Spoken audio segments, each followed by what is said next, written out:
In other news, the New York Times, predictably, ran a hit piece on Russia, questioning their statistics on COVID, quoting anonymous sources and nondescript sources, which means both of them with the CIA. And they were citing Russia's low figures from the pandemic. And the headline says, "You can't trust anyone. Russia's hidden COVID toll is an open secret," railed the New York Times. You can't trust anyone. Least of all, you can't trust the New York Times to say or get a single news item correct. The New York Times saying you can't trust anyone. Too funny. I wonder, did he get irony over there? The District of Columbia medical examiner on Wednesday released the cause of death for 4 of the 5 people who died at the January 6th riot at the US Capitol, but results are still pending for the Capitol police officer Brian Sicknick. Why? Because yet again, the media lied about the officer's death is why. They said he was killed by blunt force by one of the rioters, which actually did not take place. Oops. There's another media set of liars. The CNN staffer can be seen in a newly released undercover video calling out his own network for, well, I never, pro-pagan da, and boasting that the cable news giant successfully removed former President Donald Trump from office. "Look what we did. We got Trump out." Charles Chester, a network technical director at CNN, said to an undercover journalist from the Political Action Group, who is in part faction-based, Project Veritas. And he said, "I'm 100% going to say it, and I believe 100% that if it wasn't for the CNN, I don't know that Trump would have got voted out." And Chester spoke to the undercover reporter in several clips in which he bragged that he was one step down from a director and admitted that the network pushed the story it didn't know anything about relating to Trump's physical health in order to damage him. Yet again, media caught lying or using false evidence to steer the narrative. When will the American public turn off altogether their fake news channels? And the common sense question is, when will action be taken against CNN for interference in an election?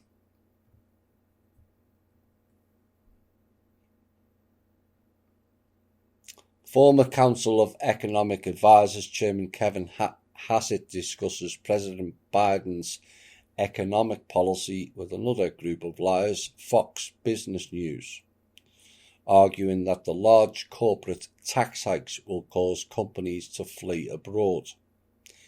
Indeed, they are pushing for the end of America and the West so the Hebrew Anunnaki can return where they landed. Asia. There's something only a few people will know.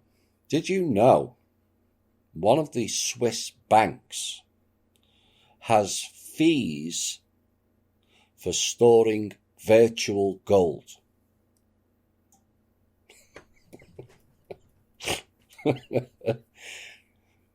Get your head around that. The Swiss bank has fees for storing virtual gold. There's just no end to stupidity in their world. Hunter Biden portrays his work on the board of Ukrainian natural gas company Burisma Holdings as an asset in US efforts to pressure Russia. And Biden writes that Burisma served as a bulwark against Russian efforts to control Ukrainian natural gas reserves, adding that his family name would serve the US in this regard. To put it more bluntly, he said having a Biden on Burisma's board was a loud and unmistakable FU to Putin. Yet more child-level talking. America's got no right to interfere in that country, and please spare me the BS of we are saving people's lives and freedoms. It's about stealing resources again. The resources that belongs to every man, woman and child on this planet, and it needs to be shared equally. Common sense solution again. Some lead jackass in the American administration said this week. Yet more child-level rhetoric that defies belief, and the levels of stupid people talking about foreign policy, and what's worse is, too few see it as a problem. He said, quote, even if China were to change and adapted our constitution and our laws wholesale, we should still try to limit their growth merely because we shouldn't have a peer competitor. We must stop them even if it means pushing them back towards poverty.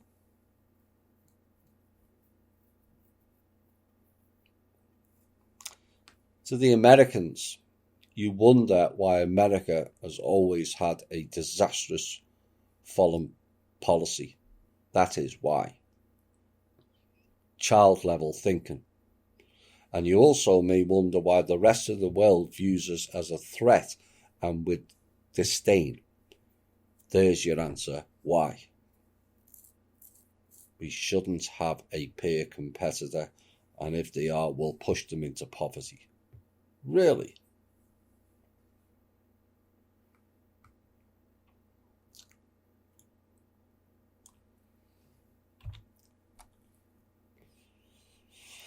Here's another bunch of clowns in the intelligence and military. Some so-called intelligent people came up with this gem of childlike behaviour. In a report released on Tuesday, the US intelligence, which is an oxymoron, community warned of a diverse array of global threats that could further destabilise a world shaken by the effects of the COVID-19 pandemic, technological change and international competition. The 2021 Annual Threat Assessment, a 27-page unclassified document outlining the collective view of the country's 18 intelligence agencies. 18. So they've added one from the last time I knew. Said the potential for cascading events in an increasingly interconnected and mobile world would create new and unique challenges as known adversaries continue to jockey for influence and climate change heightens instability. Now the report, wait for it, you all know the 4 names they're going to come up with. The report said that China, Russia, Iran and North Korea would seek to challenge US interests in different arenas and on multiple levels, and that transnational crime, cyber attacks and terrorist plots posed continued threats. Transnational crime, cyber attacks and terrorist plots. And they don't mention Israel. Funny, aren't they? Given Israel this week admitted they did a cyber attack. But oh, how predictable our so-called intelligence agencies are. the same 4 threats, and they are about as predictable as a Life Force intel show and is based in the same levels of truth or proof, like 0. North Korea and Iran are both because they have the audacity to wish to protect themselves due to American-paid nuclear weapons installed in Israel and also South Korea. Russia and China is because whilst America's military and foreign policy has been to destroy every weak country militarily, these 2 countries built things for the future.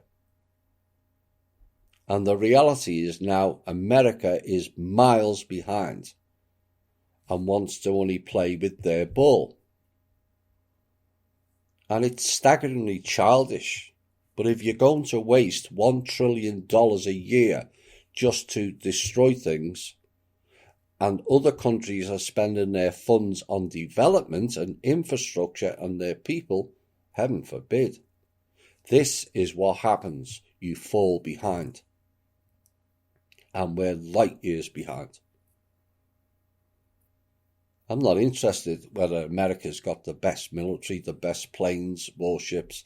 That's irrelevant.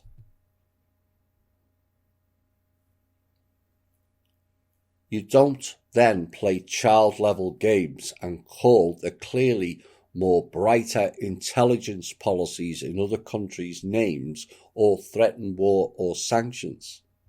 It's utter childish.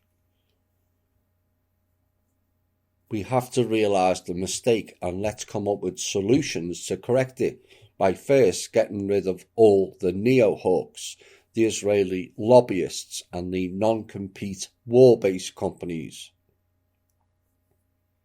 Boeing, Raytheon, Halliburton, all them.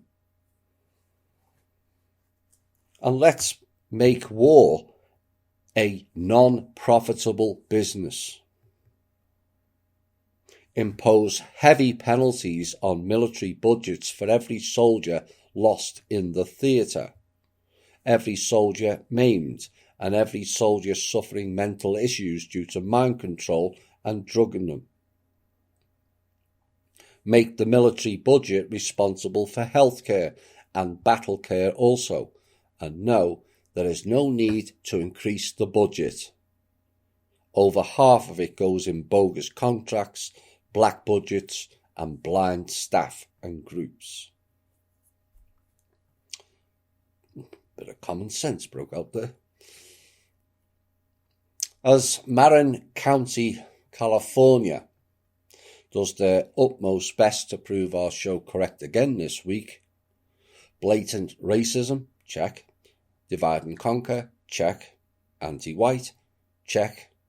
Because it appears that white is no longer classed as or considered as a colour. And Marin County are running a universal basic income program, which, as enticing as that sounds and is, it will be a disaster for the people. I warned about it 2 years ago. Now, the county has set aside $400,000 for 125 low-income mothers receiving $1,000 each month for 2 years. Yet more John Hopkins math, it seems, because 125 people receiving $1,000 a month for 2 years equals $3 million. 400,000 divided by 125 is $3,200 each, which is $133 a month. John Hopkins math again. Now, the statement made by Marion County says only mothers of colour are eligible. And as white is no longer classed as a colour, they are barred from participating.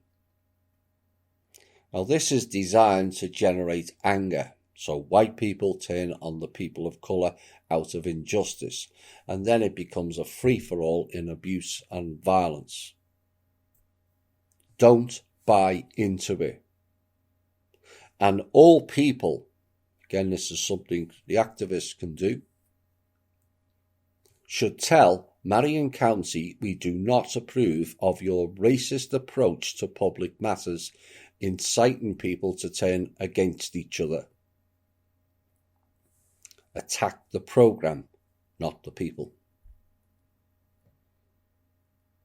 It didn't end there. A new woke prayer book being sold in Target and Amazon, encouraging blatant racism again, has emerged. The prayer, called A Prayer of a Weary Black Woman by Dr. Shanakwa Walker Barnes, who is a theology professor at Mercer University, says this: "Dear God, please help me to hate white people, or at least want to hate them. I want to stop caring about their misguided racist souls, to stop believing that they can be better, that they can stop being racist." The prayer then describes the type of white person they want to hate. Not the actual blatantly racist ones, but the wolves in sheep's clothing who don't see colour, who are friendly and accepting on the surface. Lord, if it will be your will, harden my heart, stop me from striving to see the best in people. Stop me from being hopeful that white people can do and be better. Let me imagine them instead as a white hooded robe standing in front of burning crosses. Let me see them as hopelessly unrepentant, reprobate bigots who have blasphemed the Holy Spirit and who need to be handed over to the evil one. Grant me a get-out-of-judgment-free card if I make white people the exception to your commandment to love our neighbours as we love ourselves. And that's being sold at Target and Amazon. It's just staggering amounts of ignorance, hatred and racism. And perhaps some of the black people should listen to last Tuesday's show and understand who the real problem is. As one group of people wish to make this world sterile, blocking out the sun, or is it blacking out the sun? Another group wished to populate us with live viruses, all to line the pockets of the greedy elites and the vulture capitalist groups. Pentagon scientists revealed a microchip that senses COVID-19 in your body before you show symptoms, and a filter extracts the virus from blood. Microchip. And DARPA's team saw COVID-19 infected 1,271 on board the USS Theodore Roosevelt as the virus spread unchecked. And in response, they have developed a microchip to detect asymptomatic COVID in a bid to prevent an outbreak, which they caused. And the chip is inserted below skin and triggers a sensor if COVID infects the body. DARPA have also created a filter which can remove COVID virus from the blood when attached to dialysis. And they're working on a vaccine that would work against all coronaviruses, even ones not yet identified. Well, given DARPA and Langley had over 91 different versions of COVID, the only groups that have them, there's your answer. And they were backslapping themselves by saying the team also successfully manufactured antibodies against Spanish flu. You want to know why? Because the US military was the start of the Spanish flu in 1919. And it seems clear they are involved in the microchip flu from 2019 onwards. What is interesting is this story was ran by the UK. So MI5, MI6 wrote it. The question is why? More faction games?